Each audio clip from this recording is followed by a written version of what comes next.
गुरुर्ब्रह्मा गुरुर्विष्णु गुरुर्देव महेश्वरः गुरु साक्षात् परब्रह्म तस्मै श्री गुरुवे नमः।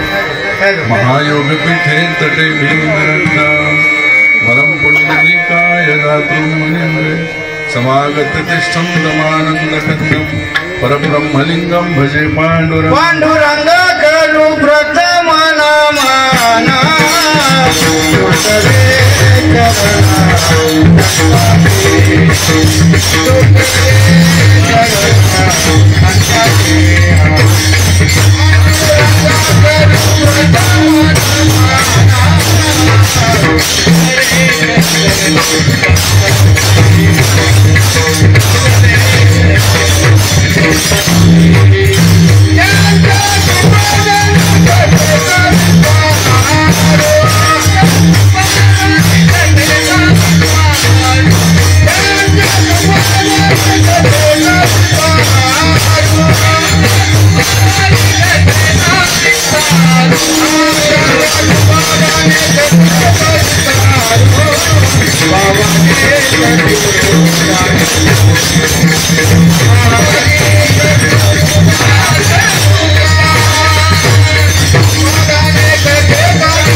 श्री विठ्ठल रुक्मिणी मंदिर पांडुरंग परमात्मा आई रुक्मिणीची मूर्तीची प्राण प्रतिष्ठापना कलशारोहण सोहळा चिखलवळ या गावामध्ये अत्यंत मोठ्या भक्तिभावाने साजरा होत आहे आणि या समारंभातील आजची ही जागराची सेवा माझ्या वाट्यात आली। समस्त ग्रामस्थ आमचे आदरणीय श्री घाडगे सर यांचा मी अत्यंत आभारी आहे। तुमच्या कृपेने पांडुरंग परमात्म्याचं चिंतन नामस्मरण करण्याचा योग मला प्राप्त झाला। आपली जनता जनार्दनाची सेवा करण्याचा योग प्राप्त झाला।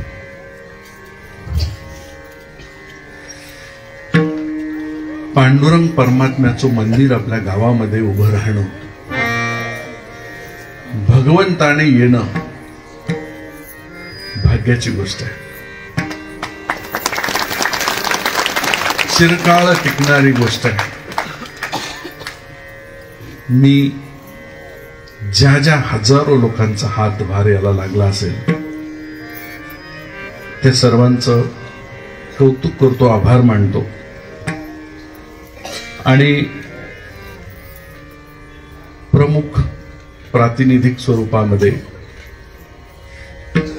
नानासाहेब चव्हाण असतील, स्वतः घाडगे सर असतील, यशवंत बुवा असतील, मानसिंग अप्पा असतील, तानाजी पाटील असतील आणि समस्त ग्रामस्थ मंडळी। कोणीतरी पुढाकार घ्यावा लागतो, कोणीतरी पुढे जावं लागतं, कोणीतरी मार्ग दाखवायला लागतो। घाडगे सरांना म्हटलं मला 2-3 नावं तुमची 4 मंडळींची लिहून द्या। ते म्हणले नावं तुम्हाला देतो पण ग्रामस्थांच्या आशीर्वादाने झालंय सगळं, आम्ही केलंय, आम्ही पुढे लागलोय असं काही म्हणू नका। म्हटलं तसं मी म्हणणारच नाही, ग्रामस्थांच्या आशीर्वादाने। पण तुम्ही 4 मंडळींनी संकल्प केल्यामुळे सुंदर असं मंदिर, फार सुंदर मंदिर आहे। मी मंदिराच्या दरवाजापासून आतपर्यंत निरीक्षण करत गेलो। ज्ञानदेव आहेत, तुकोबरा आहे, आमच्या महाराष्ट्राचं आराध्य दैवत छत्रपती शिवाजी महाराज आहेत। गाभाऱ्याची रचना, सिंहासनाची रचना अतिशय सुंदर अशी केलेली आहे, शास्त्र शुद्ध केलेली आहे। तुकोबऱ्यांचं प्रमाण मंदिराच्या गाभाऱ्याच्या प्रवेशद्वारावरती तिथे फार शोभून दिसतं आहे। सुंदर असं मंदिर निर्माण झालं।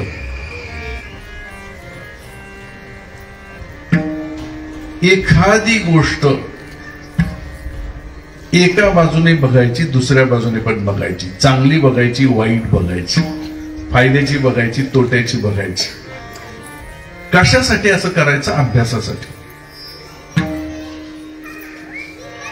तो पांडुरंग परमात्मा इथे आला, चांगलं झालं का त्याच्या दृष्टीने वाईट झालं, आमच्या दृष्टीने चांगलं झालं. आता असं का म्हणायचं वाईट झालं? मी इथे आलो, मला भरपूर त्रास झाला, तुम्हाला आनंद झाला कीर्तन करायला.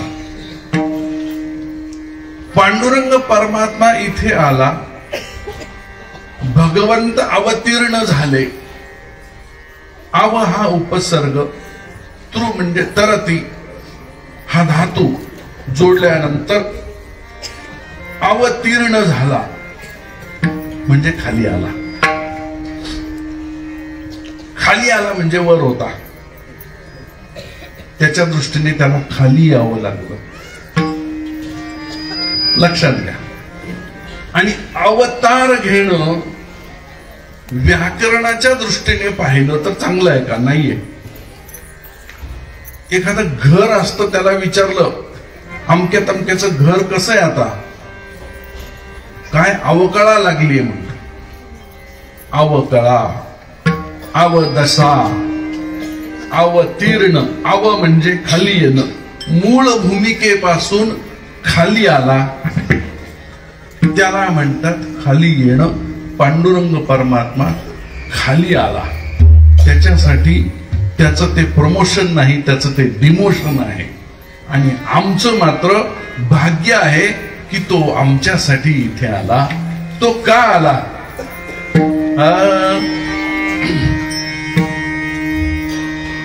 अनंत अवतार घेसी भक्ताकार,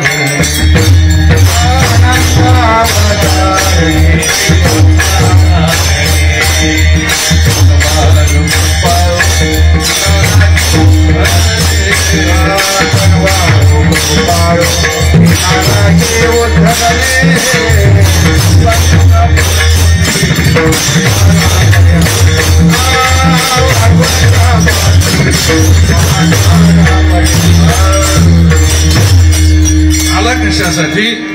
अवतार घेतला, भक्ताकारणे अवतार घेतला. भक्ताकारणे अवतार घेतल्यानंतर आता भक्ताचं कर्तव्य सुरू झालं. मंदिर होणं साधारण गोष्ट नसते, लक्षात घ्या. सरांशी आता बोलत होतो, सरांनी काही अनुभव सांगितले. संकल्प केल्यापासून मंदिर पूर्ण होईपर्यंत ज्या वेळेला अडलं त्यावेळेला पांडुरंगाला प्रार्थना केली आणि पांडुरंग धावून आलेला आहे. हे अनुभूती जे असतात सगळ्यांना येत नसतात, आणि आलेल्या पण आपल्याला आल्या असं आपल्याला कळलं पाहिजे, लक्षात आलं पाहिजे. आमचे सद्गुरुनाथ ब्रह्मीभूत श्रीमद सद्गुरू पांडुरंगनाथ महाराज जगताप आमच्याही गावामध्ये, मुळशी तालुक्यामध्ये छोटंसं गाव आहे मार्गेवाडी नावाचं. सरांना माहिती आहे, मुळशी तालुक्याचं सरांचं फार घनिष्ठ नातं आहे. सर जेव्हापासून होते तिथे आमचा असा संबंध होते की आमचं कुठलंही भजन घाडगे सर आल्याशिवाय झालं नाही. म्हणजे आम्हाला कधी कधी प्रश्न पडायचा की छोटासा कार्यक्रम गावचा सरांना कशाला सांगायचं, पण आम्ही असं म्हणायचं की जाऊन त्यांना नुसतं कानावर घालायचं, असा असा कार्यक्रम आहे बरं का. आणि मोठा कार्यक्रम असला तर घरी जाऊन आग्रह करायचा, तुम्ही यायलाच पाहिजे. ते यायचे. ते जे मंदिर आहे विठ्ठल रुक्मिणीचं सरांनी पाहिलेलं आहे. गावात मंदिर नव्हतं, बाबांना ध्यास लागला होता की संस्कार करण्यासाठी मंदिर हवं. भजन हे लोकांना एकत्र येण्याचं साधन आहे. भजन हे संस्काराचं साधन आहे, गाव घडण्याचं साधन आहे, पुढची पिढी घडण्याचं साधन आहे. भजन असावं, काय करायचं? मंदिरच नाही, पैसे नाही मूर्ती आणायला. कमी ध्यास नव्हता लागला, रात्रंदिवस बाबांना ध्यास लागलेला होता. आणि त्याच्यामध्ये त्यांचे सद्गुरुनाथ श्रीमद सद्गुरू विठ्ठलनाथ महाराज आडिवरेकर, त्यांचा दृष्टांत झाला, उठ कामाला लाग, तू स्वतः मूर्ती बनव, भिक्षा माग साहित्यासाठी, पण मूर्ती बनव. पहाटे दृष्टांत झाला, उठून आपल्या सौभाग्यवतीनं सांगायला गेले, रुक्मिणी बाबांचा मला असा दृष्टांत झालाय. ती म्हणाली, झालंय तर तुम्हाला आज्ञा पालन करावीच लागेल. अगं हो म्हणाले, आज्ञा पालन करावी लागेल, पण चित्रकलेच्या तासाला मला शाळेमध्ये मातीचा बैल सुद्धा बनवता आला नाही, आणि मी मंदिर कसं बनवणार, मूर्त्या कशा घडवणार.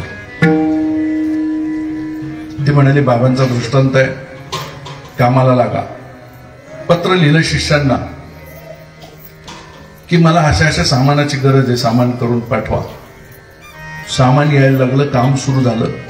6 महिने पूर्ण मौन अवस्थेमध्ये राहून सकाळी एक सफरचंद किंवा जे मिळेल ते फळ, एक फळ, रात्री 1 वाटी दूध, एवढाच आहार 6 महिने घेऊन आई साहेबांना हाताखाली मदतीला घेऊन एकट्याने आधी गणपतीची मूर्ती केली, नंतर आपल्या स्वतःच्या सद्गुरुनाथांची मूर्ती केली, नंतर पांडुरंगाची, रुक्मिणी आईची मूर्ती केली, गरुड हनुमंताची मूर्ती केली, देवी भगवतीची मूर्ती केली, भगवान दत्तात्रेयांची पद्मासन स्थित बसलेली एकमुखी दत्तात्रेयांची मूर्ती पाहायला मिळत नाही, ती बाबांनी बनवली. प्रभू रामचंद्राचं राम पंचायतन बनवलं आणि गोमाता बनवली. गोमातेवरती बाबांची विशेष श्रद्धा होती. दत्तात्रेयांच्या मागे गोमुख दाखवतात तेवढं न दाखवता दत्तात्रेयांच्या मूर्ती एवढी स्वतंत्र गोमाता बनवली. ह्या मूर्ती बाबांनी स्वतः बनवल्या आणि तेव्हापासून गावामध्ये परमार्थाला सुरुवात झाली. विठ्ठल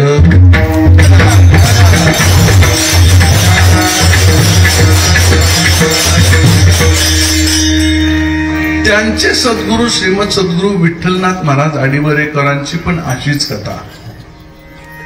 विठ्ठलनाथ महाराज आडिवरेकर याच ध्यासापोटी मुंबईला गेले, नोकरी केली, 4 पैसे कमावले, मूर्ती विकत आणली, घरी ठेवली, सगळ्या घरच्या मंडळींना समोर घेतलं, सगळ्या घरच्या मंडळींना सांगितलं की आपली जागा गावाच्या मंदिरासाठी देऊन टाकायची. तुमचं काय म्हणणं आहे बोला. घरच्यांनी सांगितलं, तू इतका ध्यास घेतलायस, दिली. मला मगाशी सरांनी पण सांगितलं, ही पण जागा कोणीतरी दात्याने दिली. फार पुण्याचं काम आहे मंडळी. मंदिरासाठी ज्यांनी भूमिदान केलं त्यांचं करावं तेवढं कौतुक. अशी विठोबानाथ महाराजांच्या घरच्यांनी मंदिरासाठी मूर्ती जमीन दान केली आणि मग विठोबानाथ महाराज पाटलांकडे गेले. पाटलांच्या परवानगीशिवाय करता येत नव्हतं. फार जुना काळाचं सांगतो. पाटलांना सांगितलं, आपण जाऊ, मी जातो, घरोघरी जाऊ, वर्गणी मागू, मदत मागू, मंदिराचं काम सुरू करू. आता मूर्ती येऊन पडलेली आहे, पेटीमध्ये आहे. पाटलांनी अजिबात मनावर घेतलं नाही.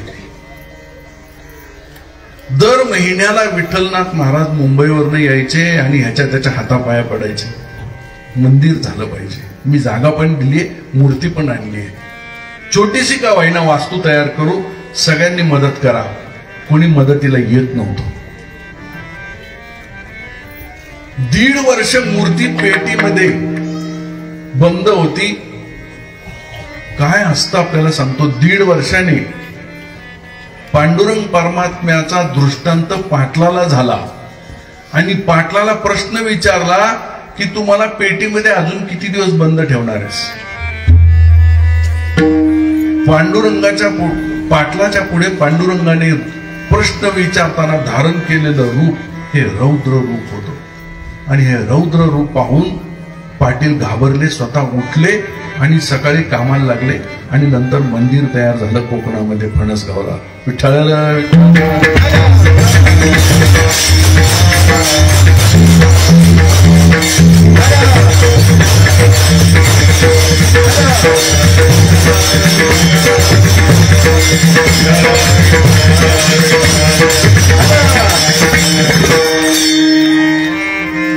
मंदिर तयार होणं जसं गावाच्या भाग्याचं आहे, प्रत्येक ग्रामस्थाच्या भाग्याचं आहे.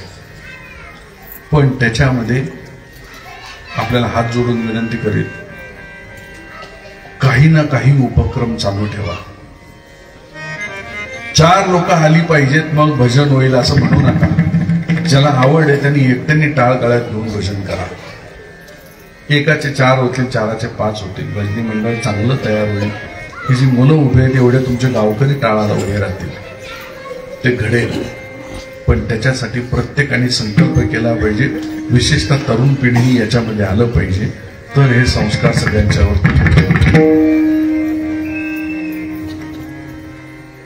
असा पांडुरंग परमात्मा अवतीर्ण झाला. तुकोबारायांना वाटलं त्याच्याकडे मागणी मागावी. तुकोबारायांनी मागणी मागितली, माझं चित्त तुझ्या पायावरती राहू दे. भक्तीची मागणी मागितली, अनुसंधानाची मागणी मागितली. किती मोठी मागणी आहे म्हणून सांगू. सोपं उदाहरण सांगतो. काही गोष्टी ज्ञानाने समजून घेण्यापेक्षा आपण जो ठोकताळा लावतो त्या ठोकताळ्याने पण समजून घ्याव्यात. तुमच्या माझ्या मुलाने हट्ट केला तर काय मागेल? सायकल मागेल. एखाद्या मोठ्या अधिकाऱ्याच्या मुलाने हट्ट केला तर तो मोटरसायकल मागेल. उद्योगपतीच्या मुलाने हट्ट केला तर तो कार मागेल. मागणी करणारा कोण आणि ज्याच्याकडे मागणी केली जाते तो कोण, त्याच्यावरती मागणीचं स्वरूप अवलंबून असतं. उद्या मी तुम्हाला सांगितलं की अंबानीच्या घरामध्ये वाद चालू होता मुलगा आणि वडिलांमध्ये. मुलगा काहीतरी मागत होता आणि वडील द्यायला नकार देत होता. तर तुमच्या मनामध्ये असं आलं की सायकल असेल 1,500-2 हजाराची, तर चूक आहे. तुम्हाला निश्चित प्रश्न पडेल 2-5 कोटीची गाडी मागत असेल मुलगा. इथे मागणी मागणारे जगतवंदनीय श्री संत तुकाराम महाराज आहे आणि देणारा तो जगाचा मायबाप पांडुरंग परमात्मा आहे. याचा अर्थच असा होतो की मागणी उच्च स्वरूपाची असेल.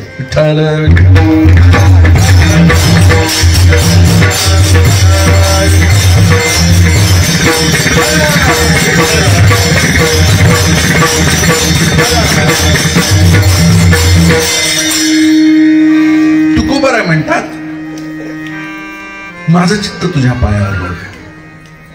संत समष्टी कल्याणाचा विचार करतात. खरं तर त्याच्याही थोडं मागे येऊन सांगितलं, संत काही मागतच नाही. काही मागणे आम्हा अनुचित, वडिलांची नाही तर जाणतच नाही. किंवा चाकरी उण खाणे, अनुचित वेतन, फुकटचं नको मला. चाकरी वाचून खाणे, अनुचित वेतन मला फुकटचं नको. पांडुरंगा, मी जर काहीतरी केलं तर तुम्हाला देशीलच, तुला द्यावंच लागेल. नाही तर तू कशाला देशील? घेशी तेव्हा देशी, ऐसा असशी उदार. त्यामुळे नकोच मला, काहीच नको तुझ्याकडनं, मला कशाची अपेक्षा नाही. काही मागितलं नाही संतांनी. त्याचं कारण काय? भगवद्गीतेमध्ये संतांची लक्षणं सांगितली. मुनी, शांत, निर्वैर, समदर्शनी आणि निरपेक्ष, ही 5 लक्षणं दिली संतांची. 5वं लक्षण आपण जर पाहिलं, निरपेक्ष, ज्याला अपेक्षा नसते त्याला संत म्हणावं. म्हणून संत काहीही मागत नाही.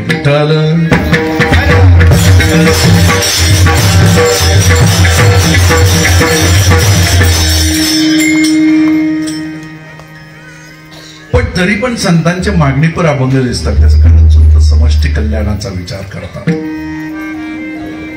जीव व्यष्टी कल्याणाचा विचार करून सुद्धा स्वतःसाठी काय मागावं जीवाला कळत नाही. संतांना मात्र स्वतःच काही जगाचं कळतं. अहितापासून काढती हित देऊन वाढविती, त्यांना कळतं काय मागावं हे कळतं. संतांच्या मध्ये आणि जीवाच्या मध्ये इतका फरक का? संत पण माणूसच होते, जीव पण माणूसच आहे, साधारण माणूस पण माणूसच आहे. संतांच्या सारखी उदात्त, भव्य, दिव्य भक्तीची मागणी कधी जीव का करत नाही? आता पांडुरंग परमात्म्याचं मंदिर झालंय. गाडी, घोडा, नोकरी, संसार, बायको, सगळं सगळं सगळं मागायला आपण तिथे जाणार. पण कोणी म्हणणार नाही मला काहीही नको, फक्त भक्ती दे, म्हणतील का? कोणी म्हणणार नाही. त्याला संतच व्हावं लागतं. त्याचं कारण काय? पूर्वजन्मी पाप केले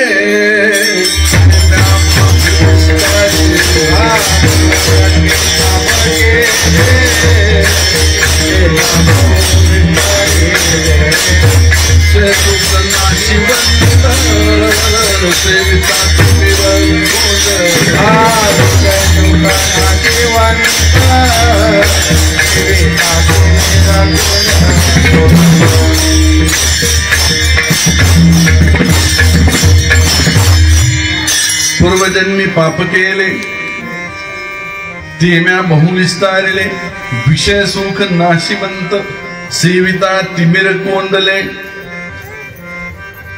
त्याच्यामध्ये पुढे असं म्हणतात, धर्म जागो सदैवांचा जेव्हा पर उपकारी आंधळ्या दृष्टी देतो त्याचे नाव मी विचार. काकड आरतीमध्ये आपण जातो, आपण चिंतनाचा विषय पण काकड आरती मधला भोपाळ्यांमधलाच विषय. जीवाला अनंत जन्माच्या संस्कारामुळे जगत सत्यत्व भ्रांती आणि देह सत्यत्व भ्रांतीचा पगडा त्याच्यावरती इतका बसलेला असतो की त्या भ्रांतीमुळे तो स्वतःला संसारी समजतो. खरा तो संसारी होता, मुक्त होता, परी बळे झाला बद्ध घेऊन या छंद माझे माझे माझं माझं करून तो बद्ध झाला. आणि मग त्याला वाटू लागलं मी संसारी आहे आणि मी संसारी आहे असं वाटल्यामुळं जीवाच्या सगळ्या मागण्या ह्या संसारी रचल्या. ल्यावे खावे बरे असावे सदैव वाढावे संतान गृही व्हावे धनधान्य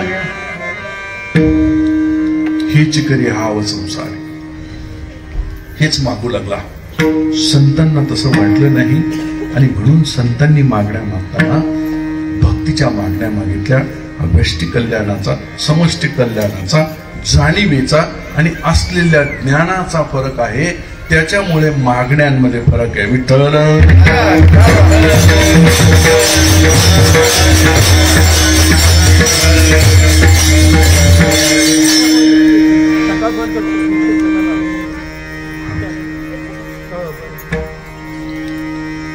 त्यामुळे तुकोबराय पांडुरंग परमात्म्याला म्हणू लागले, काय कर देवा, माझं चित्त तुझ्या पायावरती राहू दे. नुसतं राहू दे नाही, राही ऐसे करी काही. कारण माझं चित्त तुझ्या पायावरती राहू दे हे जसं माझ्या अखत्यारीतलं नाही, माझ्यासाठी सोपं नाही, तसं तुझ्याही सोपं नाही. ते करणं अत्यंत युक्तीने करावं लागेल. परंतु तू भगवंत आहेस, तुला ते शक्य आहे, मला ते शक्य नाही.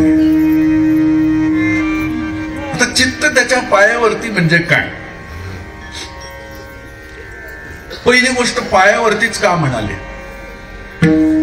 तुकोबराय? थोडं बारीक कर. पायाला फार महत्व आहे. घालीन लोटांगण वंदीन चरण संतांची पायी हा माझा विश्वास पाय. अहिल्याचा उद्धार केला प्रभू रामचंद्रांनी पदस्पर्शाने, पायाने. कालिया मर्दन केलं भगवंताने पायाने. पायाला महत्व आहे. योगदृष्ट्या महत्व आहे, शास्त्रदृष्ट्या महत्व आहे, अध्यात्मदृष्ट्या महत्व आहे. म्हणून साधका तू माऊली पिके सारस्वत तुझी पावली. या कारणे मी सावली नसंडी तुझी ज्ञानदेवता करतात. पिके सारस्वत तुझी पावली म्हणून पायाला महत्व आहे. म्हणून तुकोबाराय आपलं चित्त कुठे ठेवतात? देवा तुझ्या देवळात ठेवतो असं म्हणत नाही, तुझ्या समोर ठेवतो असं म्हणत नाही. ते चित्त तुझ्या पायावर असू दे. आता प्रश्न दुसरा असा आहे, पायावर ठेवताना मन का नाही ठेवलं, चित्तच का ठेवलं? हा प्रश्न आहे दुसरा.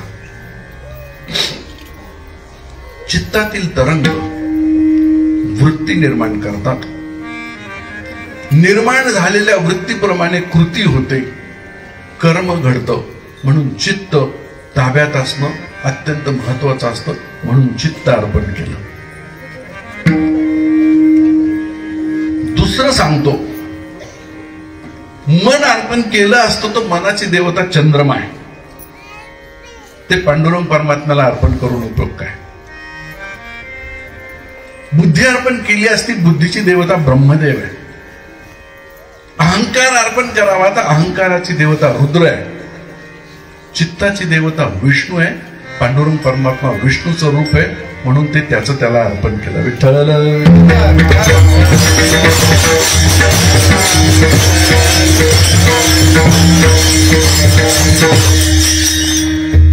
आता आपण नुसतं म्हणतो चित्त अर्पण केलं, पण चित्ताचे पण प्रकार केले शास्त्राने. कोणतं चित्त अर्पण करावं? माणसाचं चित्त 5 प्रकारचं असतं. मूळ चित्त असतं. मूळ चित्त तमोगुणी असतं. तमोगुणी चित्त तुझ्या पायावर ठेवून सुद्धा उपयोग होणार नाही. तुला ते रिपेअर करत बसावं लागेल. क्षिप्त चित्त असतं. रजोगुणी असतं. रजोगुणी तुझ्या पायावर ठेवलं तरी ते रजोगुणाकडे पळेल, त्याचा उपयोग होणार नाही. विक्षिप्त चित्त असतं. सत्वगुणी असतं. सत्वगुणी तुझ्या पायावर ठेवलं असतं, पण ते तुझ्याच पायावरती राहील याची गॅरंटी नाही, कारण त्याला मन चंचल करतं. चौथं चित्त आहे एकाग्र चित्त. एकाग्र चित्त तुझ्या पायावरती राहू शकतं, पण किती काळ राहील हे सांगता येत नाही, कारण पुन्हा तिथे मनाचे तरंग त्याला त्रास देतात. म्हणून 5वं चित्ताचा जो प्रकार सांगितला ते निरुक्त चित्त. निरुक्त चित्त हे गुणातीत असतं, आणि जे गुणातीत असतं ते त्याच्या ठिकाणी स्थिर राहू शकतं. म्हणून निरुक्त चित्त पांडुरंग परमात्म्याच्या पायी अर्पण करण्याची मागणी केली. विठ्ठल.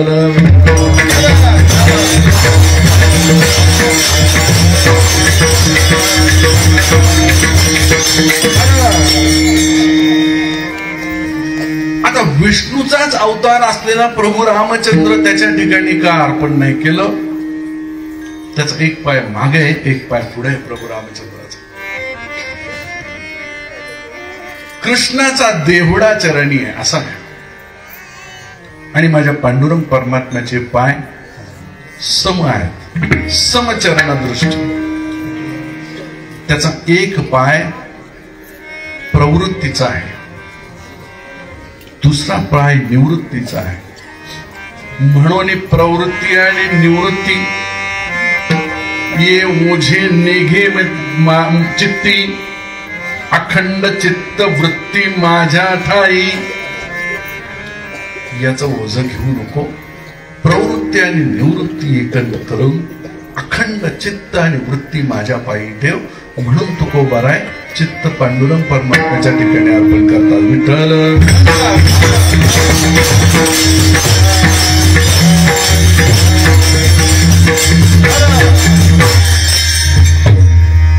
अजून सांगतो का चित्त त्याच्या ठिकाणी अर्पण करायचं. त्याच्या ठिकाणी अर्पण केल्यानंतरच सुखाची प्राप्ती होईल.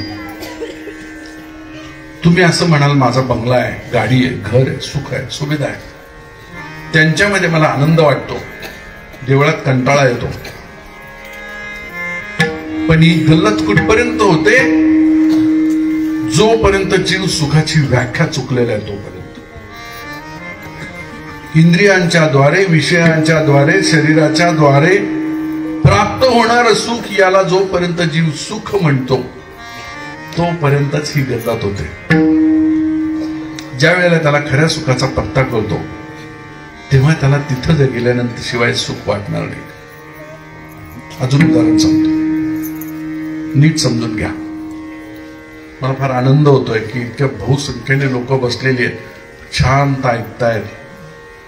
भजन घेतल्यानंतर छान सगळेजण टाळ्या वाजवतात. टाळ्या वाजवा असं म्हणायची गरजच पडली नाही, सगळे टाळ्या वाजवतात. फार छान कौतुक करतो मी तुमचं. शांतपणे असं चिंतन ऐकलं तर मलाही आनंद होईल.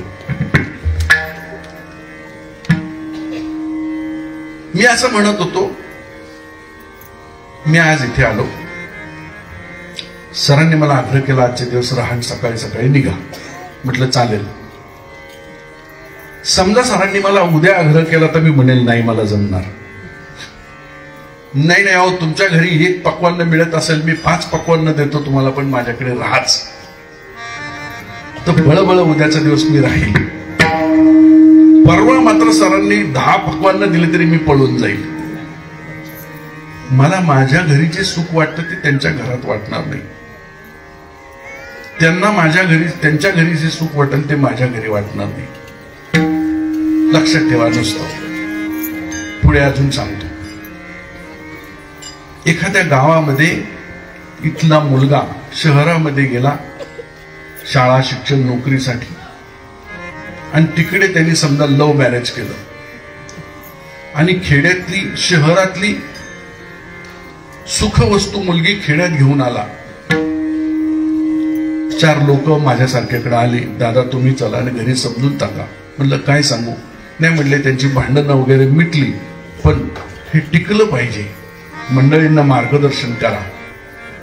तर आमच्यासारखा गेल्यानंतर काय सांगतो की हे बघा, ही खोली बिली जरा नीट करून घ्या, त्यांचं घर कसं पुण्यातलं, तिला जरा त्यातल्या त्यात बरं वाटलं पाहिजे असं करा, पहिली गोष्ट.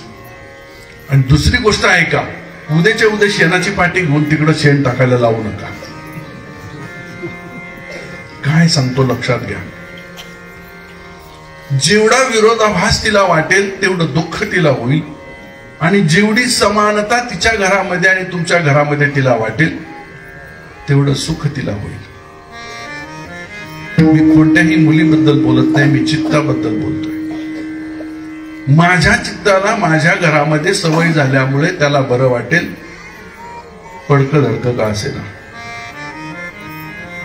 ती जिथून आली तिथं तिला राहायला बरं वाटतं, तसंच भेटलं तर थोडं बरं वाटतं, एकदम विरोधाभास वाटला तर बरं वाटत नाही.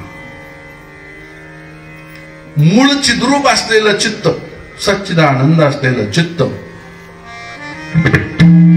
त्या मुळाला सोडून तुम्ही इथं आणलं आणि माझं माझं करायला लावलं, विषयांच्या मध्ये, विकारांच्या मध्ये आणि वासनेच्या मध्ये डुंबवून ठेवलं, त्याला इथं बरं वाटत नाही.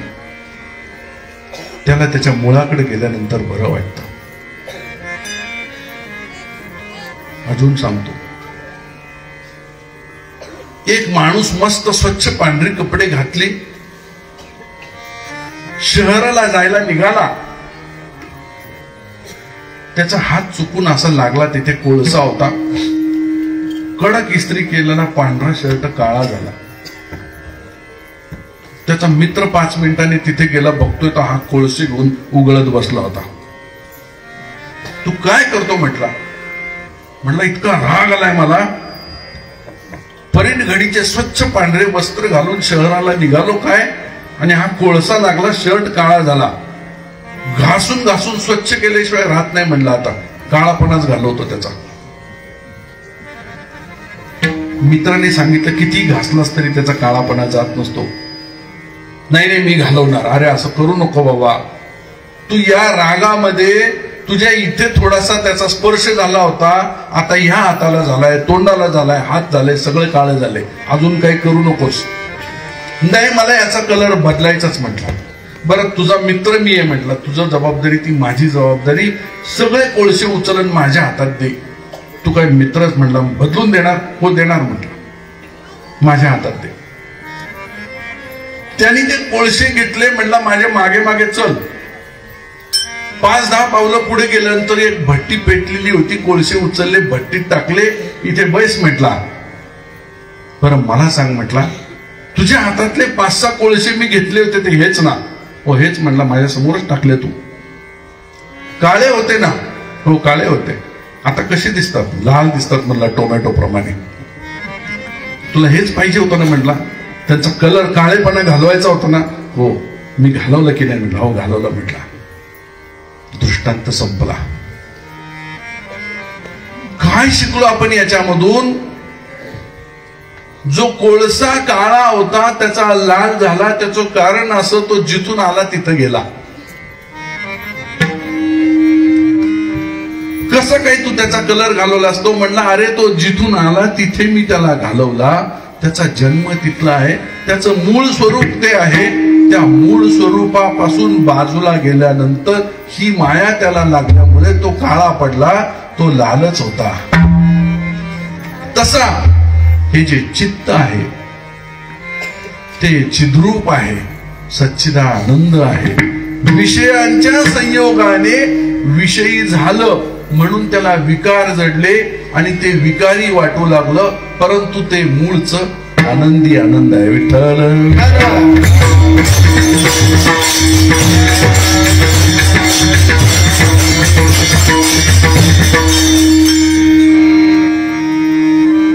माशी असते, माशी घराच्या बाहेर तिथे कुठेतरी घाण पडलेली असते, त्याच्यावरती जाऊन बसते.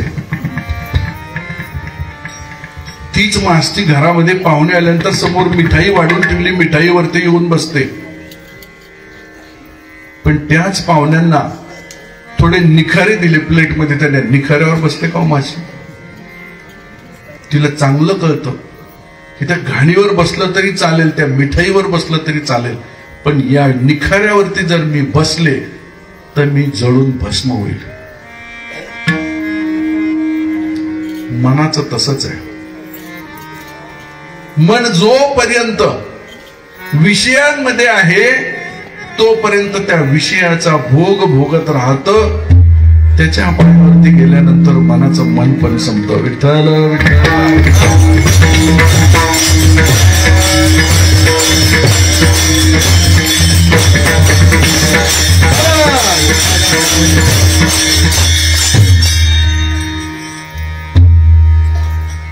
जव संसार चित्र उमटे, मनोरूप पटू फाटे, जव सरोवर आटे तव प्रतिमा नाही.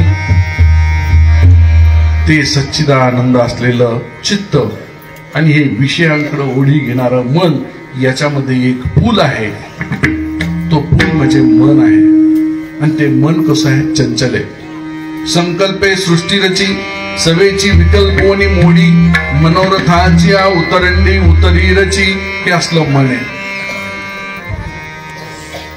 म्हणून ज्ञानदेव दृष्टांत असा देतात की तुम्ही उठून गावाच्या बाहेर गेलात, दोघ जण, सरोवर असतं, त्या सरोवराच्या पाण्याकडे पाहतात आणि एक जण म्हणतो मी जाड आहे, दुसरा म्हणतो मी उंच आहे, आणि त्या दोघांचा त्याच्यावरून वाद होतो. नंतर परत येतात,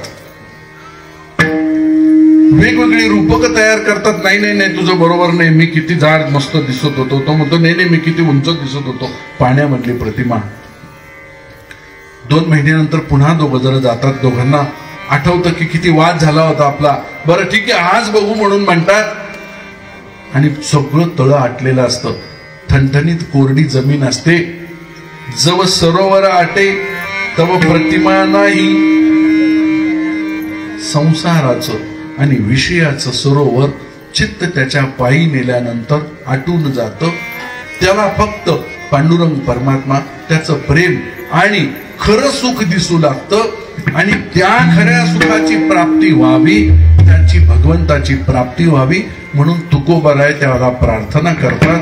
आणि प्रार्थना करताना तुझे अवदार्य जाणो स्वतंत्र, देताण म्हणसी पात्रापात्र, कैवल्यायसे निदान, वैरी आहे दिदले. त्याला म्हणतात तू दातार आहेस, तू मला हे दे, अशी मागणी तुकोबाराय अभंगाच्या पहिल्या चरणात. चित्त तुझे पाये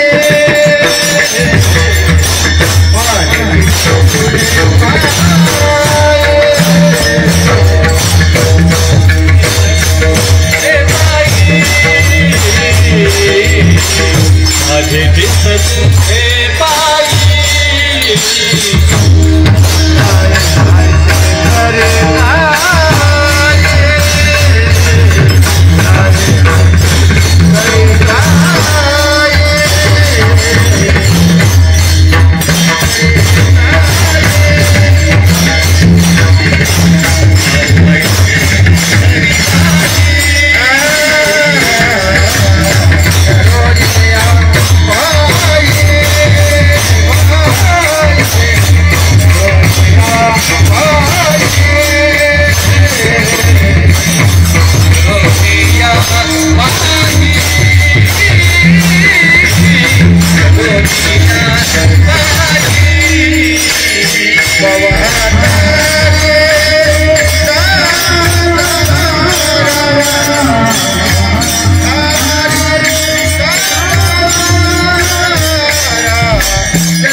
चतुरा तो शिरोमणी गुणलावण्याची खाणी मुकुट सकळा म्हणे धन्य तुझी विठोबा. तुकोबरा येतात पांडुरंग परमात्म्याला धन्यता देतात. या भवसागरातून पार पाडण्यासाठी तूच मला मदत करशील. कदाचित तुकोबरांना असं वाटतं की पांडुरंग परमात्मा प्रश्न करेल, संसारात अडकलेल्या तुला मी या भवसागरातून पार कसा करू, आणि म्हणून ते त्याची स्तुती करतात. तू चतुर आहेस, चतुरांचा शिरोमणी आहेस, मुकुट सकळांमध्ये आहेस, सगळ्यांच्या मध्ये श्रेष्ठ आहेस, तुला काहीच अवघड नाही. माणसाने चतुराई केली, हिरण्यकश्यपूने चतुराई केली. ब्रह्मदेवाकडे तपश्चर्येच्या अंती वरमृही म्हटल्यानंतर लगेच वर मागितला. ब्रह्मदेव वरमृही म्हणता लगेच वर मागितला, मला जमिनीवरती मरण नको, मला आकाशात मरण नको, मला दिवसा मरण नको, मला रात्री मरण नको. आणि मग तो तथास्तु म्हणाले. त्याला वाटलं मी अमर झालो. चतुर कसं फसवलं देवाला. दिवसा नको, रात्री नको, माणसाकडनं नको, पशुकडनं नको, कोण मारणार. मग अमर झाला तो चतुरांचा शिरोमणी आहे. त्यांनी हिरण्यकश्यपूचं रूप धारण केलं की जो मानव नाही, जो पशु नाही. नरसिंह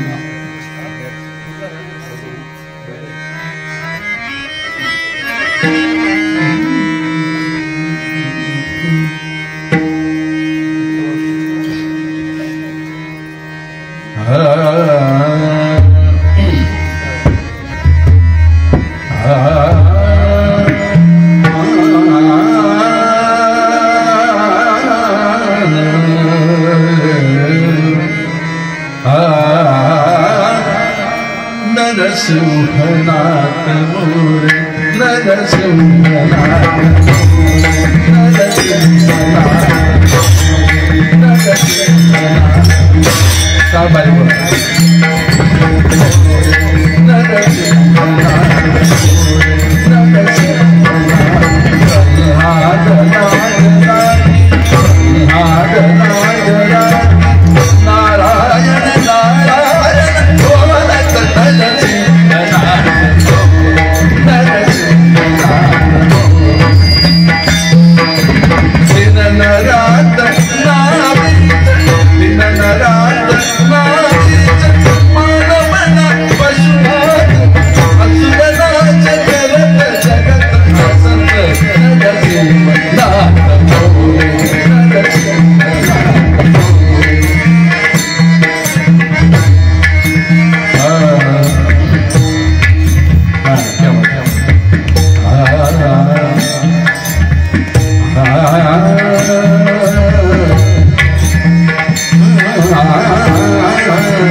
नरसिंहनाथ, नरसिंहनाथ नरसिंहाचं रूप धारण केलं, चतुरांचा शिरोमणी असल्याचं दाखवून दिलं. तुला काय शक्य आहे, काय अशक्य देवा. पुंडलिका सारखा भक्त यात्रेला निघाला, बायकोला खांद्यावर घेतली, पाय कोमल आहेत, तिच्या पायांना खडे टोचतील म्हणाला. वृद्ध आई वडिलांच्या गळ्यामध्ये दोऱ्या बांधल्या. एके ठिकाणी असाच मुक्कामी थांबलेला असताना झोपडी बांधली. आई वडील त्या झोपडीमध्ये विश्राम करत होते. पुंडलिक बाहेर बसलेला होता. समोरून नदी वाहत होती. नदीतून 3 स्त्रिया नदीच्या दिशेने येताना दिसल्या. नदीकडनं सुंदर होत्या, पण पूर्णपणे धुळीने चिखलाने माखलेल्या स्त्रिया आल्या. त्यांच्याकडे पाहिलं, खाली पाहिलं, त्याचं काम चालू ठेवलं. त्या याच्याच झोपडीमध्ये गेल्या. थोड्या वेळाने त्या झोपडीतून बाहेर आल्या. अत्यंत सुंदर अशा दिसू लागल्या. त्याला काही कळे ना काय झालं ते. ठीक आहे म्हटलं. दुसऱ्या दिवशी पुन्हा तसाच प्रकार घडला. त्या 3 स्त्रिया आल्या, मलिन अवस्थेमध्ये, धुळीने माखलेल्या. त्याच्याच झोपडीत गेल्या. झोपडीतून बाहेर पडताना अत्यंत सुंदर अशा स्त्रिया. त्याला राहवलं नाही. त्यांना जाऊन नमस्कार केला. तो म्हटला, मला एक प्रश्न पडलाय, तो विचारायला तुमच्याकडे आलो. आपण कोण आहात? त्या म्हणाल्या, का विचारतोस? पुंडलिकाने सांगितलं, आपल्याला मी 2 दिवस पाहतोय. आपण येताना अतिशय मलिन अवस्थेमध्ये असता, पण या झोपडीतून बाहेर पडताना अत्यंत तेजस्वी, अत्यंत रूपवान, सौंदर्यवान अशा अवस्थेत आपण बाहेर पडता. याचं कारण मला जाणून घ्यायचंय. अच्छा, असं आहे का? सांगते. म्हणाल्या, मी गंगा, यमुना, सरस्वती. तुम्ही इथे काय करताय? त्या म्हणाल्या, आमच्यामध्ये लोकांनी येऊन स्नान केल्यानंतर जी मलिनता आम्हाला प्राप्त होते ती आम्ही त्या वृद्ध दाम्पत्याची सेवा केल्यानंतर ती निघून जाते. पुंडलिकाला लख प्रकाश पडला. माझ्या आई वडिलांना मी असं वागवतो, गंगा, यमुना, सरस्वती त्यांची सेवा करतात. तिथून पुढचं पुंडलिकाचं आयुष्य बदललेलं होतं. त्याची आठवण पांडुरंग परमात्म्याला करून देतात. पुंडलिकाला वठणीवर आणण्यासाठी जो मार्ग तू अवलंबलास, हवं तर तसं काहीतरी कर. तू असं का म्हणतोस की मी संसारामध्ये अडकलेलो, मला वर कसा काढू? अरे तू चतुर आहेस, चतुरांचा शिरोमणी आहेस. तू नरसिंहाच्या रूपाने जसा त्याचा वध केलास हिरण्यकश्यपूचा, तसं सुद्धा करू शकतोस. चतुर आहेस. पुंडलिकाला वठणीवर आणण्यासाठी जे मार्ग वापरलास तसा वापरू शकतोस. चतुर आहेस. गुण लावण्याची खाणी आहे. चतुर अक्षर ज्ञानदेवांनी पण वापरलं. इथं चातुर्य शहाणे झाले वेगळ्या अंगाने. हे चतुरपण वेगळं. चतुरपणाला धूर्तपणा असंही म्हणतात. धूर्तपणा हा स्वार्थी असतो, पण इथलं चातुर्य भगवंताचं चातुर्य, भगवान कृष्णाने महाभारतामध्ये वापरलेलं चातुर्य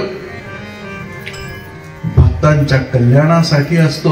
भीष्माचार्याने क्रोधित होऊन ज्या वेळेला प्रार्थना केली की उद्या एकही पांडव राहणार नाही, त्यावेळेला याच चतुर भगवंताने त्या द्रौपदीला घेऊन त्यांच्या निवासस्थानी रात्री गेला. बांगड्यांचा आवाज कर म्हणाला, पण पूर्ण पदर घे समोरून, डोक्यावरून बांगड्यांचा आवाज कर आणि दर्शन कर. आणि मग आशीर्वाद दिला. आणि मग विचारलं, कोणत्या जन्मीचा आशीर्वाद दिलात? आपण तर प्रतिज्ञा केलीये. मग त्यांनी प्रश्न विचारला, तुला कोणी आणलं? त्यांनी सांगितलं, भगवान कृष्णाने आणलं. तो चतुर आहे, चतुरांचा शिरोमणी, गुण लावण्याची खाणी. अभंगाचा दुसरं चरित्र. तो शिरोमणी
तिमिराचा नाश उदय होणी प्रकाश तोडी आशा पास वास करी हृदयी. पहिली मागणी पांडुरंग परमात्म्याला आहे पहिल्या चरणामध्ये. दुसऱ्या चरणामध्ये भगवंताची स्तुती केली आहे. तिसऱ्या चरणामधली मागणी मात्र भगवंताकडे नसून भगवंताचं रूप असलेल्या सद्गुरूंकडे गेलेली आहे. तिमिराचा नाश करण्याचं काम पांडुरंग परमात्मा करू शकत नाही. तिमिराचा नाश हे फक्त सद्गुरू नाथच करतात. करिया तिमिराचा नाश. तिमिर म्हणजे अंधार, अंधार म्हणजे अज्ञान. ते कोणतं अज्ञान तर देहबुद्धीचं अज्ञान. देहबुद्धीचं अज्ञान नाश करण्याचं काम फक्त सद्गुरुनाथ करू शकतात. सद्गुरूंची कृपा झाल्यानंतर त्याच्यामध्ये आत्मबुद्धी जागृत होते. म्हणून संसारामध्ये असताना त्यांनी काय करावं? असंगत्वाचा वापर करावा.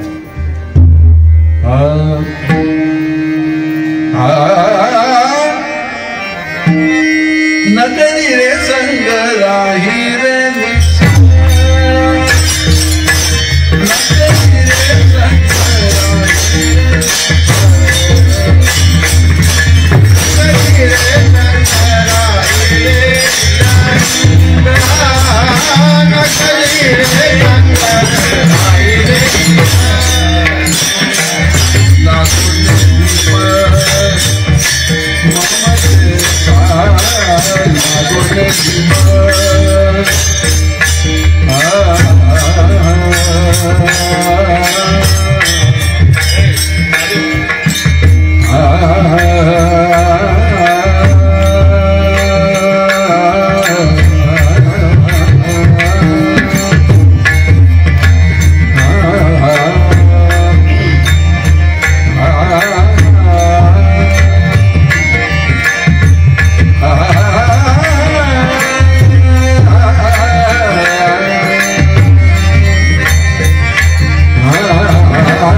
राही रे विश्व लागो नेगी मळ ममतेचा.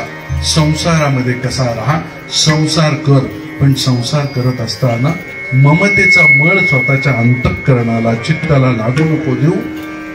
तो जर लागला तर ते चित्त इथेच राहील, तिथे जाणार नाही. कबीर महाराजांचं सुंदर प्रमाण आहे. पियाचा आहे प्रेमरस, राखाचा आहे मान, एक म्यान में देव खडग, देखा सुनान कान. एका म्यान मध्ये 2 तलवारी राहतील असं ऐकलं पण नाही, पाहिलं पण नाही. ती म्यान कोणती? ही ती म्यान. आणि ते 2 खडक म्हणजे 2 तलवारी कोणत्या? एक तलवार म्हणजे विकार, प्रपंच, माया, मोह, आणि दुसरी तलवार म्हणजे भगवंत. माझं चित्त तुझ्या पायावरती राहायचं असेल म्हणजे तू भगवंत माझ्या हृदयामध्ये राहायचं असेल तर विकार आणि प्रपंच बाजूला राहायला पाहिजे. दोन्ही एकत्र राहू शकत नाही. प्रपंच करायचा नाही असं नाही, परंतु तो प्रपंच करत असताना त्याचं स्मरण ठेवायचं. सोने संसारी सोने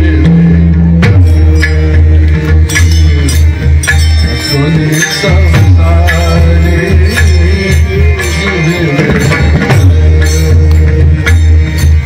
सोने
बाहेर जा असं म्हटलं नाही.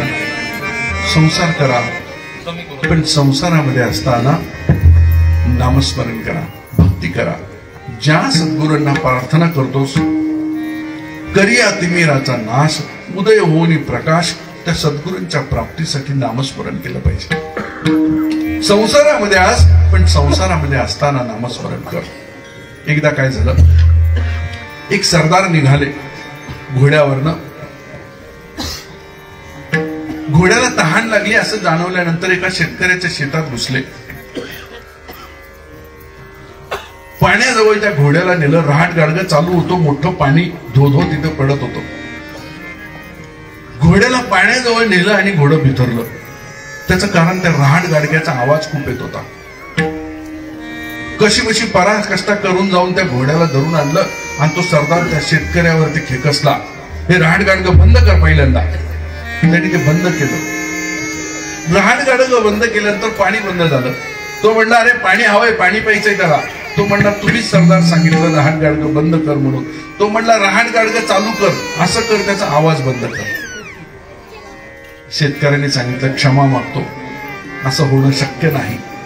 जर पाणी प्यायचं असेल तर रहाट गाडगं चालवावं लागेल. रहाट गाडगं चालवायचं असेल तर त्याचा आवाज सहन करावा लागेल.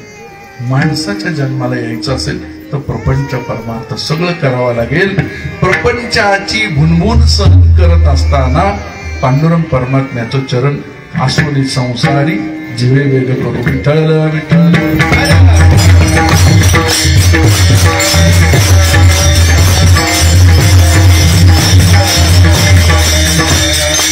आपल्याला असलेलं जे ज्ञान आहे, जे संस्कार आहे, जी देहबुद्धी आहे, मी म्हणजे देह आहे असं जे वाटतं, जगाचं जे पसारा आहे त्याच्यामध्ये ब्रह्मत्व न दिसता जगाचा पसारा जो खरा दिसू लागतो, तो या तिमिराचा नाश, हाच अज्ञान, हीच देहबुद्धी, या तिमिराचा नाश होतो, सद्गुरूंच्या कृपेने होतो.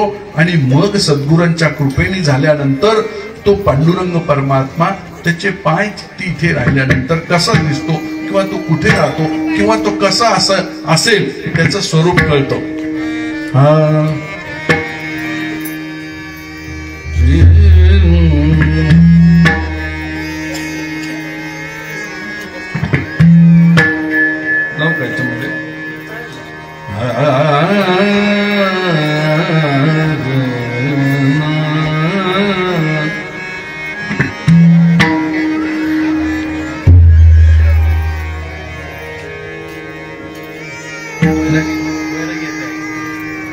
मग ते प्रॉब्लेम झाला, मला पोच लावला ते मग ते बंद करतो सगळं.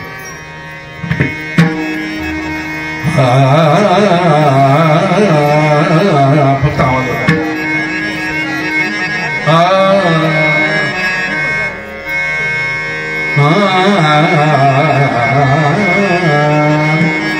लहर ढूंढे लहर को, लहर ढूंढे लहर, लहर ढूंढे लहर को, लहर ढूंढे लहर को, लहर ढूंढे कपड़ा ढूंढे सूत, कपड़ा ढूंढे सूत,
सुंदर मग जागा मग जागा झाली झाली झाली जागा मग मग मग गम मग गम मग गम जागा मग गम झाली झाली झाली मग गम झाली झाली जागा झाली झाली झाली झाली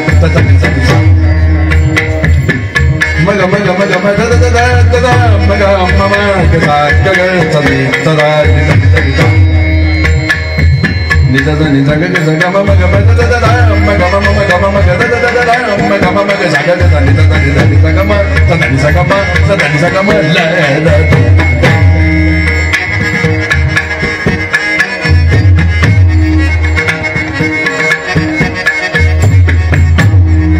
पेटीचा आवाज तो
मदत गमा मम सम तम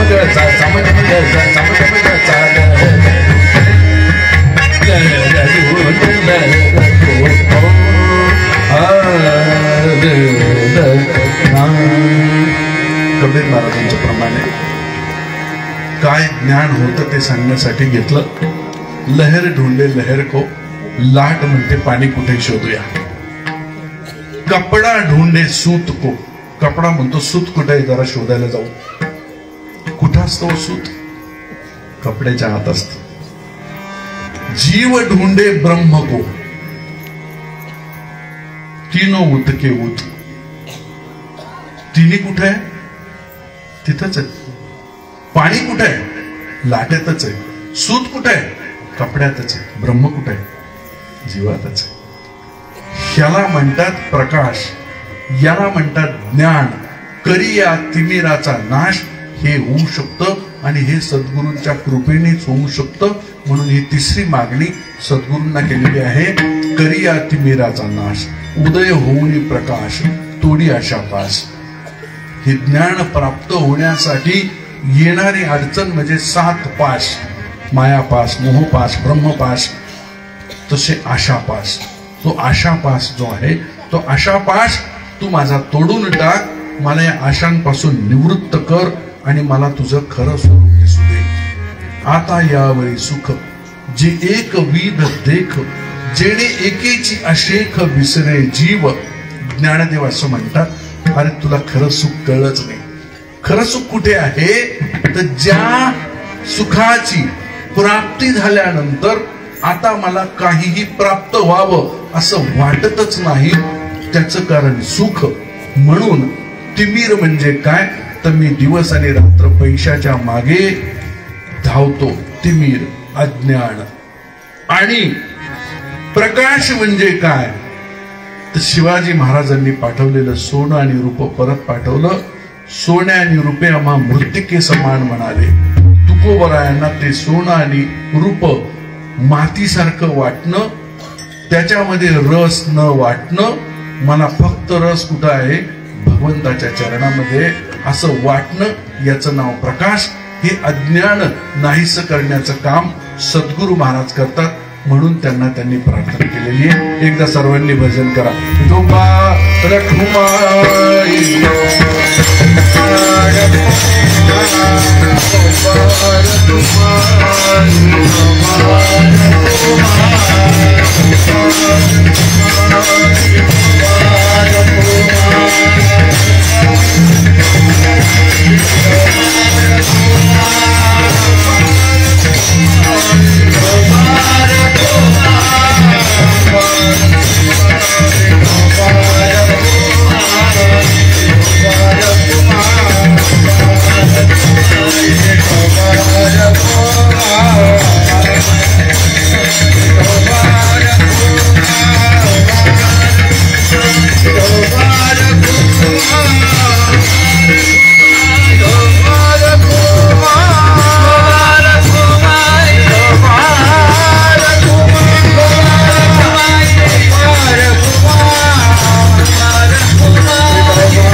तुकोबरा म्हणतात, पाहे गुंतलो नेणता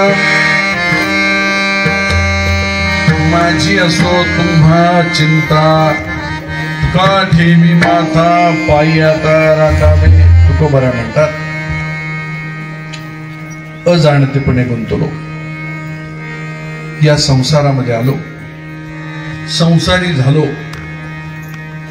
पण तू माझा धिक्कार करू नकोस. कारण हे होण्याचं कारण जाणून बुजून संसारी झालेलो नाही, अजाणतेपणे या संसारामध्ये आलो आणि अजाणतेपणाने मी त्याच्यामध्ये अडकलो. तू काय कर म्हणा आता, तारुण्य या भवसागरातून पार कर. हाताला धरून पार कर. या संसारामध्ये अडकण्याचं कारण ही माया. भगवंता ही माया सुद्धा तूच निर्माण केलेली आहेस. या मायेला ओळखण्याचं तंत्र संतांकडे आहे. ज्या वेळेला सकाळी उठून पहाटेच्या वेळेला अंधार असताना लघुशंकेला जावंसं वाटलं आणि काहीतरी असं दिसलं म्हणून धावत पळत काठी घेऊन त्याच्यावरती धोपाट्या मारू लागला, पण कुणीतरी आलं, बटन दाबलं आणि लाईट लागली. नंतर पाहतो तारे वायर आहे वाकडी तिकडे पडलेली. मला वाटलं साप असावा. हे जे भ्रम आहे तो भ्रम, हे अज्ञान त्या प्रकाशाने नाहीसं झालं. प्रकाशाने अज्ञान नाहीसं झालं. प्रकाशाचं बटन दाबणारा होता तो सद्गुरू. त्या सद्गुरूंच्या कृपेचा तो प्रसार, तो प्रकाश तिथे पडला. त्यामुळे कळलं. पण एक लक्षात घ्या, संतांनी त्याच्या मागची एक भूमिका घेतली. ज्या ठिकाणी सर्प म्हणजे अध्यस्थ वाटला, भासला, तो उगाच भासत नाही. त्याच्यासाठी अधिष्ठान असावं लागतं. दोरी ही त्या अध्यस्थाचा अधिष्ठान आहे. ती वाकडी तिकडी पडलेली वायर किंवा वाकडी तिकडी पडलेली दोरी हे त्याचं अधिष्ठान असल्यामुळे त्या अधिष्ठानाच्या जीवावरती अध्यस्थाचा भास झाला आणि त्याच्यामुळे मला वाटलं अंगणामध्ये साप आला. मी काठी घेऊन त्याला झोडपू लागलो. कुणीतरी सद्गुरू नावाचा गृहस्थ आला, त्याने बटन दाबलं, लाईट लागली आणि मग मला कळलं जीवनामध्ये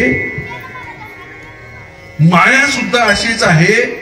ती भासते, ती कृती करायला लावते, ती काठी घ्यायला लावते, झोडपायला लावते, पण ती माया आहे हे नंतर कळतं.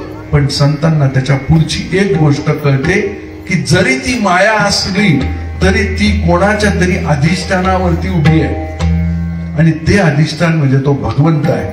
ती माया ही सुद्धा त्या भगवंताचीच एक शक्ती आहे आणि त्या भगवंताच्या शक्तीवरती ती उभी राहिलेली आहे. आणि त्याच्यामुळे संत एक युक्ती करतात की त्यांच्या जीवनामध्ये ज्या ज्या वेळेला मायेचा भास निर्माण होतो त्या त्या वेळेला ते त्याच्यापासून दूर जातात आणि लक्ष त्याच्या पलीकडे असलेलं त्या मायेचं अधिष्ठान त्याच्यावरती लक्ष केंद्रित करतात. आणि तसं केल्यामुळे संत हे जाणते आहेत. संत हे त्या जाणून येतात. जीव मात्र मायेमध्ये अडकतो. भगवंताचं येणं झालं, मी आपल्याला सांगितलं, भगवंताचं येणं झालं, अवतीर्ण झाला, खाली आला, भक्तांसाठी आला, मागणी मागितली. आपल्याकडे पण भगवंत आला, अवतीर्ण झाला, गावामध्ये आला, सर्वांनी मागणी मागितली. त्याची कृपा घडावी. तुम्ही पण मागणी मागितलेली आहे ग्रामस्थांनी. याची दान देगा देवा, तुझा विसरण व्हावा, असं तुम्ही बोधवाक्य तिकडे लिहिलेलं आहे. सगळं कीर्तन विसरलं तरी चालेल, तुम्हीच लिहिलेलं बोधवाक्य तुम्ही विसरू नका. विठ्ठल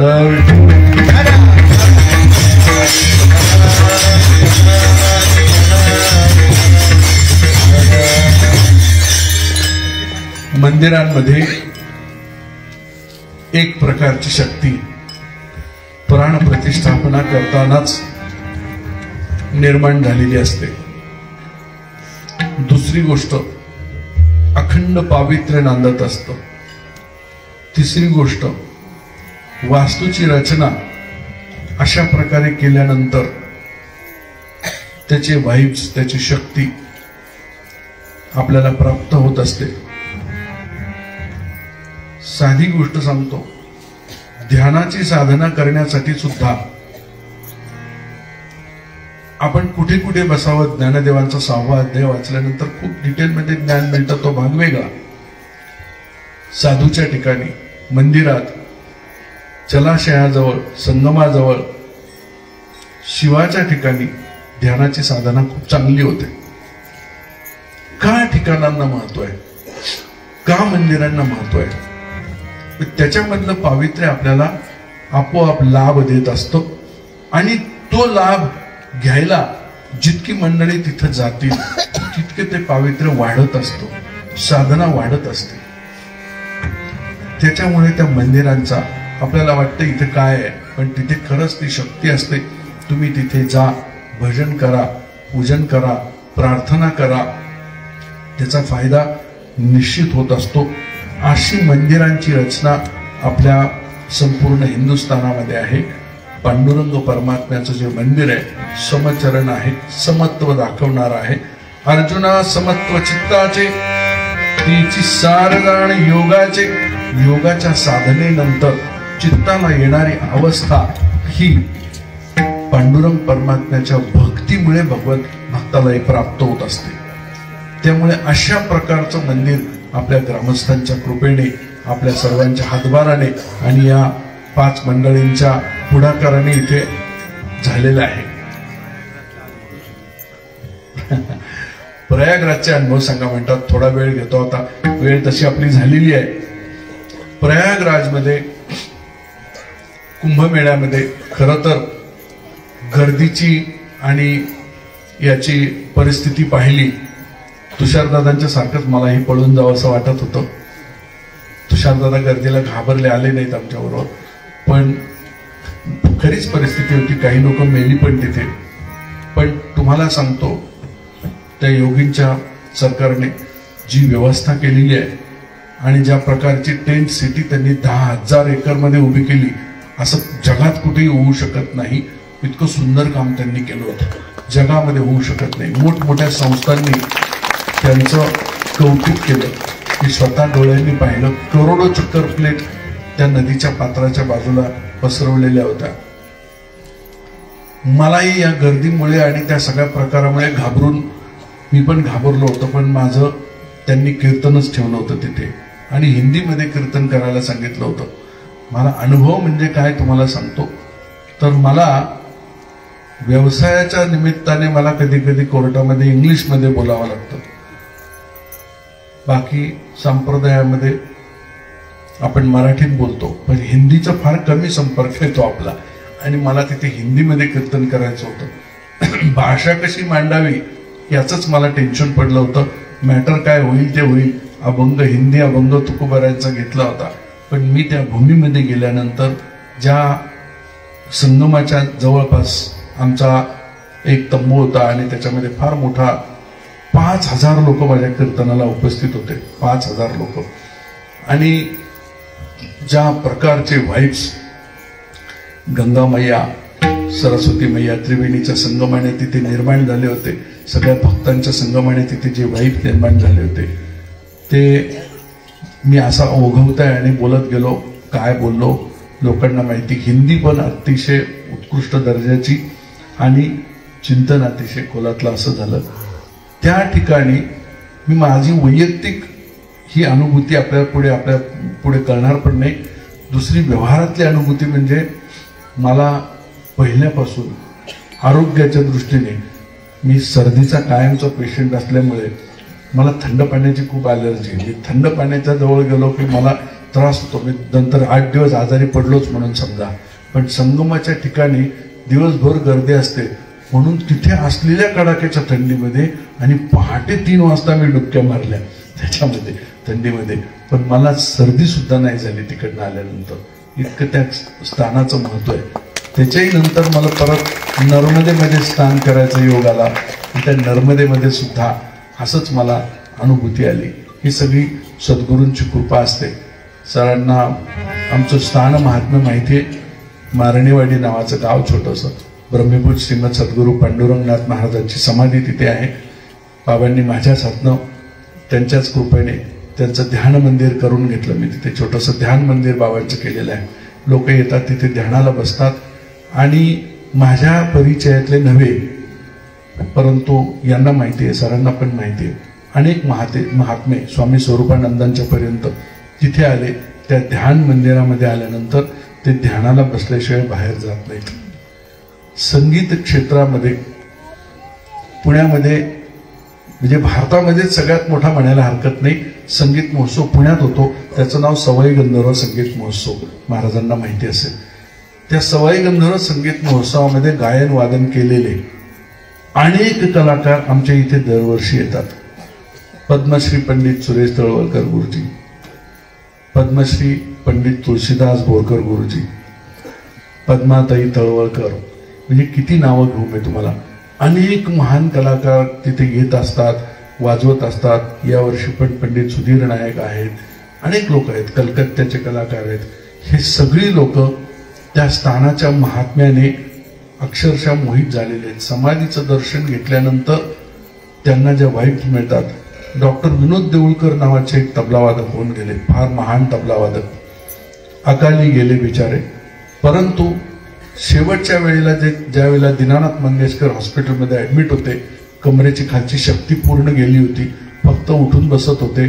त्यावेळेला जेव्हा त्यांना कळलं, ते स्वतः डॉक्टर होते, त्यांना जेव्हा कळलं की आता सगळे मेडिकल सायन्सचे उपाय संपलेले आहेत, त्यावेळेला आपल्याला वडिलांना म्हणाले की मला उचलून मारणेवाडीला बाबांच्या समाधीवरती न्या, मी तुम्हाला लिहून देतो. मी तिथे जाऊन डोकं टेकल्यानंतर परत येताना चालत येईल.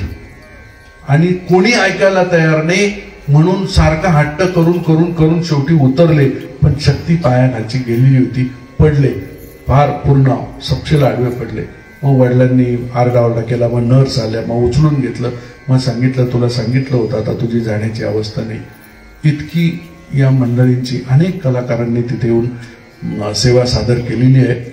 सद्गुरू बाबांनी 76 साली खूप दिवस आधी सांगून तारीख वार वेळ एकनाथ षष्ठीला सकाळी 9:05 मी समाधिस्थ होईल असं सांगितलं होतं.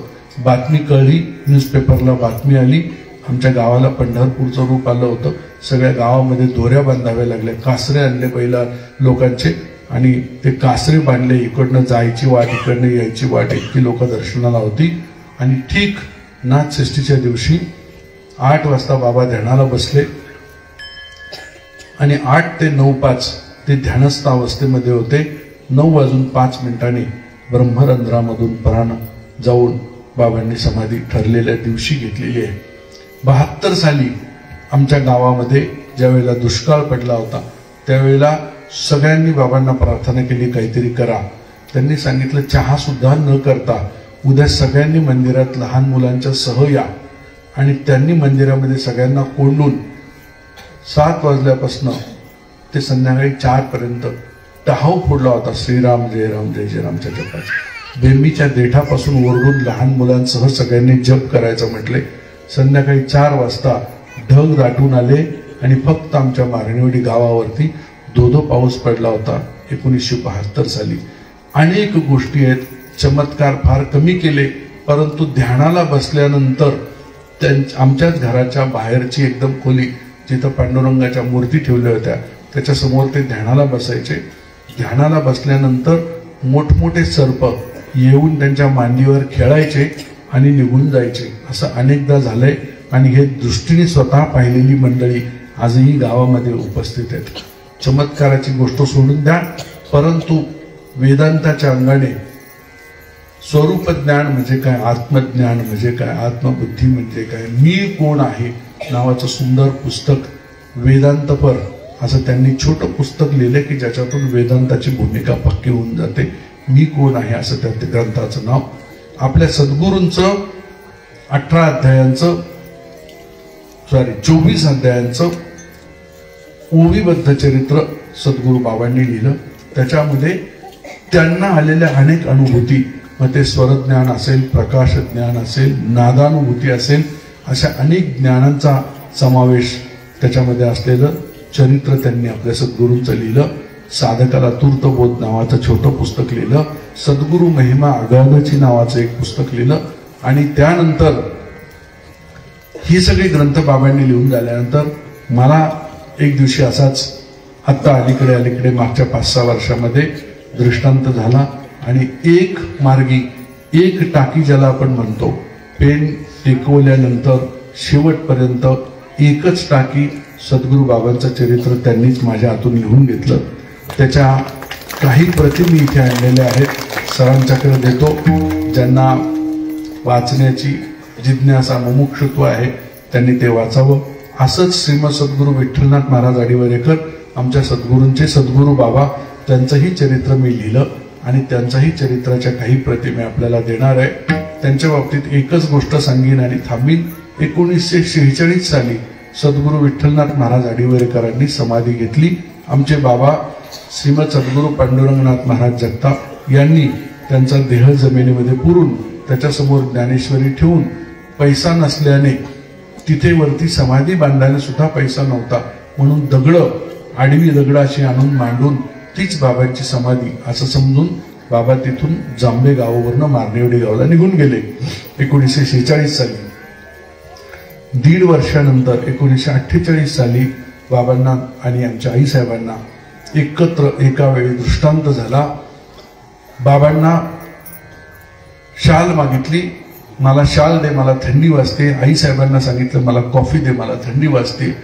बाबा उठून आतल्या खोलीत जायला निघाले. रुक्मिणी, बाबांचा दृष्टांत झालाय, मला शाल मागितली, ते म्हणाले तीच सांगायला मी तुम्हाला आली. पहाटे 3 वाजता बाबांचा मलाही दृष्टांत झालाय, मला कॉफी करून द्या असं म्हणाले. बैलगाड्या झुंपल्या आणि मारणेवाडीवरनं जांभे गावी सगळी मंडळी, बाबा निघाले म्हटल्यानंतर एकामागे एक गाड्या निघाल्या आणि जांभे गावी पोचले आणि त्यांनी टिकाव घेऊन खाण्याला सुरुवात केली. लोकांनी वेड्यात काढलं. 1.5 वर्षापूर्वी जमिनीमध्ये पुरलेला मृतदेह खणून काढणारा माणूस वेडा नाही तर काय म्हणाले. बाबा म्हणाले माझं मुंडकं उडवलं तरी चालेल, सद्गुरूंची आज्ञा आहे, मी काढणार. 1.5 वर्षानंतर तो देह काढला तर देह जसाच्या तसा, कातडीवरची केस नख सगळं जसंच्या तसं होतं. ज्ञानेश्वरीचा फुटबॉल व्हावा तसा गोल लगदा झाला होता. ज्ञानेश्वरी झाडाखाली ठेवली, बाबांच्या देहाला आंघोळ घातली. बाबांचा देह बाजूला पद्मासन अवस्थेमध्ये बसलेला जसाच्या तसा देह तिथे ठेवला. सगळा चिखल काढला आणि मग दिवसभराच्या त्या सगळ्या प्रक्रियेनंतर पुन्हा ते कोरडं करून तिथे लिंपून वगैरे पुन्हा देह तिथे ठेवला. परत प्रकार तोच 1.5 वर्षांनी झाला. परत तसंच बाबांना बाहेर काढलं आणि त्यानंतर मात्र जमिनीच्या लेवलला, इथे सगळी नदी आहे, पाणी आहे, कधी ना कधी पाणी येतच राहतं म्हणून जमिनीच्या लेवलला मागणं सगळं कॉन्क्रिटिंग करून बाबांचा देह तिथे ठेवला गेला. समोरून सिंगल बिटांची भिंत घातली आणि मग 4 मंडळींनी मिळून पैसे आणून भगवान दत्तात्रयांची मूर्ती तिथे स्थापन केली. आजपर्यंत एकदा मंदिर बांधलं गेलं, एकदा ते मोठं केलं गेलं, एकदा कॉन्क्रीटमध्ये बांधलं गेलं. असं करत करत बाबांच्या जीवनामध्ये झालेले 2 प्रकार आणि त्याच्यानंतर झालेले 6 प्रकार असे 8 वेळा समाधी तुटली आणि 8ही वेळा आत्ता अलीकडे 5 वर्षापूर्वी JCBचा फटका लागून समाधीचा हे तुटला. परत आम्ही बांधला. देह आजही जसाचा तसा आहे. हे महात्मे श्रीमद सद्गुरू विठ्ठलनाथ महाराज आडिवरेकर. हे कधीही कोणालाही न पटणारी गोष्ट आहे, पण मी त्या परंपरेतला आहे. आमच्या डोळ्यांनी आम्ही पाहिलेलं आहे. अनेक लोकांना ते माहिती आहे. त्या महात्म्याची ती परंपरा आहे. त्यांचेच शिष्य, ज्यांच्या गादीचे वारसदार असलेले श्रीमद सद्गुरू पांडुरंगनाथ महाराज जगताप, ज्यांच्याबद्दल मी आपल्याला आधी सांगितलं की सांगून देह ठेवला, ते महात्मा, त्यांची परंपरा मी चालवतोय. घाडगे सरांनी मला इथे फार प्रेमाने बोलवलं म्हणून आलो. मला आता खरं लांब जायला वेळ नसतो कारण माझा व्यवसायाचा व्याप पण मोठा आहे. बाबांचं कार्य मारणेवाडीमध्ये खूप चांगल्या प्रकारे चालू आहे. बाबांची पुण्यतिथी 17 मार्चला सुरू होते, 21 मार्चला संपते. 5 दिवसाचा सप्ताह आहे. मी आपल्या सर्वांना कळकळीची विनंती करील की आपण जरूर गाडी करून तिथे यावं, दर्शन करावं, कार्यक्रमांचा आस्वाद घ्यावा. बाबांची इच्छा होती म्हणून आम्ही भारतीय वंशाच्या देशी गायींची सेवा करण्यासाठी गोशाळा तिथे केलेली आहे. बाबांच्या नावाने संस्कार वर्ग केलेला आहे. तिथे मी मुलांना गायन शिकवतो. माझे बंधू जानकीराम जगताप 250 मुलांना तबला शिकवतात. त्यांचे 12 विद्यार्थी यावर्षी संगीत विशारद झाले आणि सगळं कार्य मोफत चालू आहे. एकही पैसा आम्ही कुठल्याही विद्यार्थ्याकडनं न घेता हे सगळं कार्य करतो. माझ्या बंधूंनी सुद्धा तालचक्र नावाचं फार सुंदर पुस्तक तबल्यावरती लिहिलेलं आहे. ज्या पुस्तकाचं संगीत विश्वातील अत्यंत महान व्यक्ती पंडित सुरेश तळवलकर, पंडित रामदास पळसुले, उमेशजी मोघे अशा महान लोकांनी त्याचं कौतुक करून त्याच्यासाठी त्या पुस्तकाला प्रस्तावना दिलेली आहे. असं पुस्तक त्यांनी लिहिलेलं आहे. खूप बोलण्यासारखं आहे. स्थान महात्म्य, महात्म्यांचं महात्म्य सांगण्यासारखं खूप आहे. माझ्याकडे वेळ फार कमी आहे. चिंतनासाठी घेतलेला अभंग आपण सर्वांनी सुंदर ऐकून घेतलात, श्रवण केलं. मला फार आनंद आहे. मी आपल्या सर्वांना पुन्हा पुन्हा विनंती करीन, मंदिर बांधून झाल्यानंतर काम संपत नसतं. मंदिर बांधून झाल्यानंतर काम सुरू होत असतं. मी पुन्हा सांगतो, मी का असं म्हणालो, त्याला खाली यावं लागतं. तर तो निराकार आहे, निर्गुण आहे. स्वतः तुकोबारायांनी हा प्रश्न विचारलेला आहे. तुका म्हणे कागा झालाशी चतुर, होताशी निष्ठुर निर्विकार. निष्ठुर आणि निर्विकार म्हणजे तू निराकार निर्गुण ब्रह्म असलेला तू चतुर का झालास, म्हणजे अवताराला का आलास, असा प्रश्न तुकोबारायांनी स्वतः विचारलेला आहे. तो आमच्यासाठी आला, अवतीर्ण झाला, खाली आला. आपण वरती जायला पाहिजे.